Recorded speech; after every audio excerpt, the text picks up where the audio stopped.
Garbėzui Kristui. Šiandieną noriu pratęsti mintis apie pašaukimą.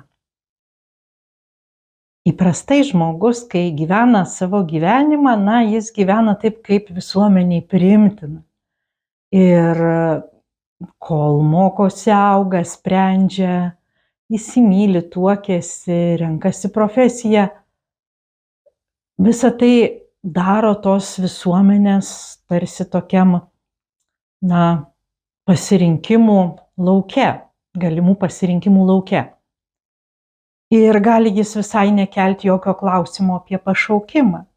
Tiesiog netgi netikintis žmogus, kuris iš tiesų yra išlavinęs savo sąžinę, yra jautrus aplinkai, kuris perėmęs yra bendražmogiškas vertybės, jis visą savo gyvenimą gali susidėlioti labai gražiai. Kurti šeimą, dirbti, padėti artimiesiems, padėti savo miestelio aplinkos gyventojams. Ir jam viskas aišku, jam nėra jokio pašaukimo klausimo, jokios prasmės klausimo, nes viskas vyksta. Panašiai kaip mes nesvarstom apie sveikatą tol, kol esame sveiki ir net nežinom, kokių yra ligų ir dar kokių ten vidaus organų ir kokių susirgimų gali būti, kol nesusirgam. Ir pašaukimo klausimas dažniausiai iškyla dviem atvejais. Tai pirmas atvejis yra tuomet, kai žmogus savo pasirinkimu turi išeiti už to bendrai priimtino, patogaus visuomeniai vertinamo lauko. Sakykime, 6., 7., 8. nėštumas mamai ir aplinkinių spaudimas, kam tau čia tiek tų vaikų reikia. Tikriausiai prasideda jau nuo 3. ar 4. Arba žmogus, kuris iš tikrųjų yra labai gabus, galintis labai daug nuveikti kažkokioj profesiniai srity, atsisako tos profesinės srities ir renkasi kažkokią tai kitą. Ir tada klausia, o kaip čia tu? Ir žmogus tada savo viduj, jisai bando atsakyti į tą klausimą, kaip aš čia, ir supranta, kad tai yra jo kelias, kad jo sąžinė, jo vidus, ar jeigu yra tikintis žmogus, kad Dievas jį taip veda.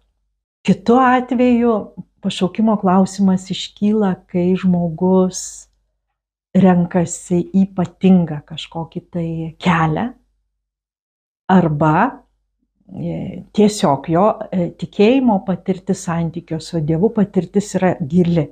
Viešpats jį apdovanoja gilia maldos praktika ir jis savo viduje, jaučia tą Dievo buvimą, kalbėjimą. Ir jeigu mes vartysime Bibliją, tai čia yra daugybė pažadų Dievo, duotų Dievo tautai ir atskiriem asmenim, į kuriuos jisai kreipiasi. Tai šia prasme pašaukimas yra panašiai, kaip galėtume žiūrėti tam tikrus personažus. Ir aš dabar atsivertus esu Abraomo istorija, tai viena gražiausių, viena reikšmingiausių pašaukimo istorijų, kur mes matome tam tikrą schemą, paskui pasikartojančią beveik visuose pašaukimuose. Tai ta schema, kuri sako, kad kreipiasi vardu, ta prasme, kad žmogus patiria, kad čia jam asmeniškai, kad jis viduj savo gelmėj yra Dievo užkalbintas, tada tame didžiulio saugumo ir meilės patyrime, koks būna kalbantis su viešpačiu, jis išgirsta kvietimą ir kvietimas yra palikti. Tai Abraomui sako, palik tėvų namus ir keliauk į šalį, kurią tau parodysiu. Lygiai taip pat rasime apaštalų pašaukimus. Jie yra kažkuo užsiėmę, darbuojasi savo kasdieniai veikloj, kas muitiniai, kas žvejyboje. Jie yra užsiėmę. Ir ateina Jėzus, sako, sek paskui mane, palik. Ir jie paliko ir nusekė. Levis paliko muitinę ir nusekė paskui Jėzų. Tai toj patirty, kai mes jau kalbam apie gilę dvasinę patirtį, tai yra žmogaus suvokimas, kad jis turi palikti kažkokį tai savo projektą, tą visuomenės numatytą normą ir leistis kažkur kitur, kuris nežino, kur jį Dievas nuves. Ir jisai nežino, kiek tai kainuos, bet jisai žino vienintelį dalyką, kad išlikdamas santykyje su Dievu, jis ne savo jėgom, Dievo pagalba gali nueiti tą kelią, gali vykdyti tą misiją, kurią yra kviečiamas. Ir tikrai visus pašaukimo ieškotojus kviečiu skaityti Abraomo istoriją, nes joje yra tiek daug dalykų, kurie mums papasakoja turbūt stipriausiai iš visų biblinių pašaukimų, kaip vyksta tas pašaukimas. Tai pirmas dalykas, kad Abraomas išeina ir nežino, kur jis eina. Sako, į kraštą, kurį aš tau parodysiu. Ir čia kasdienybėj, dvasingumuose, kažkokiose rekolekcijose, sielovadose, viena yra iš tokių klaidų, kur tikintysis ieško pašaukimo ir jisai nori matyti jau gatavą vaizdelį, kaip jisai bus. Šeima, 2 vaikai, sutuoktinis, namas, automobilis, darbas, parapija malda arba ten, sakykime, nežinau, koks nors diakono ar pašvęsto gyvenimo. Čia va stoviu, čia va einu, čia va darau, čia dirbu tą, aną, patiriu. Tai ne. Pašaukimas tai ir yra, kaip ir girdime žodį, kad mus kviečia ir mes einame ir mes negauname viso komplekto, į kur mes einame, nes jeigu gautume visą komplektą, kiek mums tai kainuos, tai mes ten nei už ką neitume. Mes gauname po vieną užduotį, po vieną žingsnį ir keliaujame šitaip. Toliau kitas labai reikšmingas Abraomo istorijos dalykas yra tai, kad yra kažkurioje eilutėje parašyta, kad ir 25 metus jam Dievas po to nekalbėjo. Ir taip, žmogus yra savo kelyje išbandomas, arba kitaip sakant, auginamas toj meilėj, tame atsiliepime, ir jisai turi pasikliauti tą buvusią patirtim, tą buvusią maldą, tuo buvusiu apsisprendimu, kuris buvo ištirtas, aptartas su kažkokiu dvasios palydėtoju ar kitokiais būdais patikrintas, tęsti tada, kai sunku. Ir Abraomas pridirbo visokių nesąmonių pakeliui. Tai pirmas dalykas, jisai nukeliavo į kraštą, kur buvo karalius, ir jisai galvojo, jei dabar jam patiks mano žmona, jis mane nužudys, ją pasims, ir jis atiduoda savo žmoną jam sakydamas, čia mano sesuo. Ir paskui Dievas karaliui apsireiškė, sako, kodėl tu tai padarei? Ir karalius sako, kaip tu taip, sako, tu mane apgavai, vos nepražudėjai manęs. Bando pats pasilengvinti, susitvarkyti gyvenimą, nepasitikė Dievo pagalba iki galo. Toliau kitas dalykas, nedatveria Abraomas. Pažadas yra, kad jisai taps daugybės tėvų ir nėra vaiko. Ir tada pasitarę su žmona, su Sara, nusprendžia, paimsim tarnaitę ir pasidarysim vaiką kitaip. Ir pasidaro, gimsta Izmaelis. Bet Dievo netoks planas.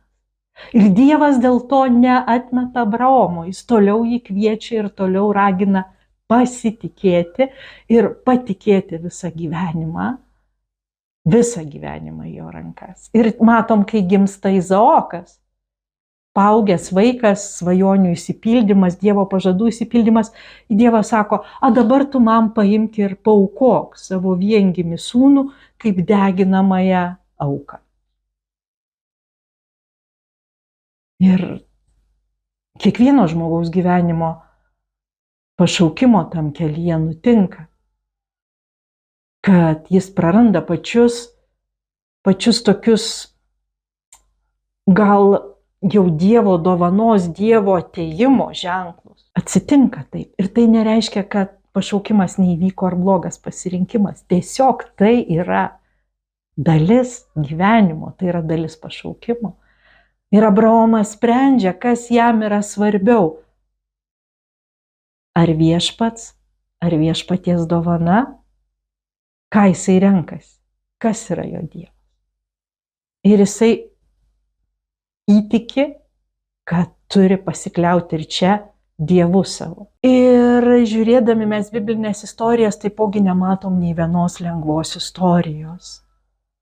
Mergelė Marija, kuri yra visų pašaukimų modelis, nes ji buvo ir mergelė, ir žmona, ir mama, ir sužadėtinė, ir našlė, ir palaidojo sūnų, ir paskui lydėjo mokinius, ir apaštalė, kas tik nori buvo.